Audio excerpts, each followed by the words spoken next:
తర్వాత తీర్మార్ మల్లన్న గారు. సార్, ఇటీవల కాలంలో నా దృష్టికి వచ్చినటువంటి ఒక అంశాన్ని తమరి ద్వారా గౌరవ మంత్రివర్యుల ముందు పెట్టదలుచుకున్నాను సార్. అయితే గ్రూప్ 1 పరీక్షకు సంబంధించినటువంటి అంశం ఇటీవల కాలంలో చాలామంది అభ్యర్థులు నన్ను సంప్రదించడం జరిగింది. ప్రస్తుతం ఉన్నటువంటి పరిస్థితుల్లో 1:50 రేషియోలోనే ముందుకెళ్లాలనేది ప్రభుత్వ నిర్ణయంగా ప్రభుత్వం నుంచి కూడా ఒక ప్రకటన రావడం జరిగింది. కానీ ఇక్కడ అసలైన విషయం ఏంటంటే 1:50 విషయంలో బీసీ ఎస్సీ ఎస్టీలకు అన్యాయం జరుగుతుంది అనేటువంటి ఒక అంశం నా దృష్టికి వచ్చింది అధ్యక్ష.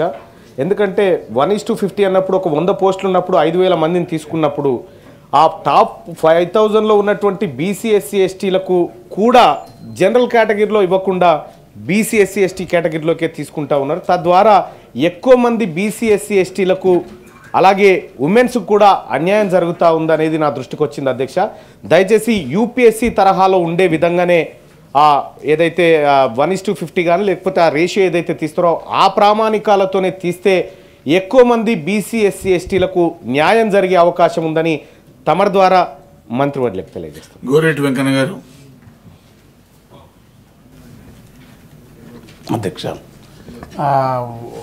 నల్లమల్ల అటవీ ప్రాంతంలో ఉన్న చెంచులను తరలింపు బలవంతాన కూడా జరుగుతున్నది, లేకుంటే వాళ్ళ ఇష్టాపూర్తి జరుగుతున్నది. ఒక చర్చ అభద్రతకు గురి అవుతున్నారు.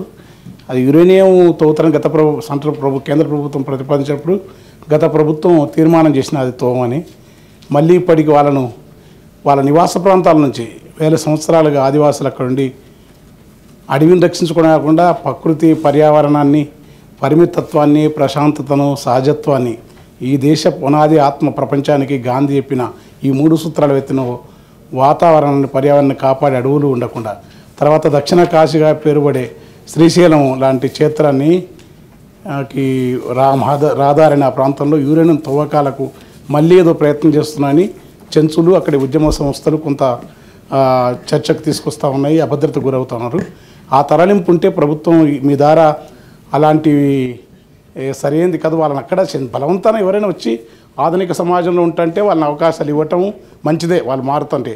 కానీ వాళ్ళు అక్కడ తమ జీవితాన్ని తామున్న ప్రాంతంలో తమకక్కడ వస్తువులు మెరుగుపరిచి, తమకక్కడ నివాసస్థలం ఇచ్చి, తమకు అనుగుణమైన ఆ పోడు వ్యవసాయంలోని మెరుగైన పత్తులు ఇవ్వాలి. కానీ పూర్తిగా తరలించి తీసుకొచ్చి ఆ కొల్లాపూర్ లాంటి ప్రాంతంలోకి బలవంతాన్ని ఇస్తే చెంచు యువతులకు వాళ్ళకు రావాల్సిన భూమి ఇవ్వకపోతే కవులకు తీసుకుంటే రకరకాల విధించి జరిగిన ఘటన మీకు తెలుసు.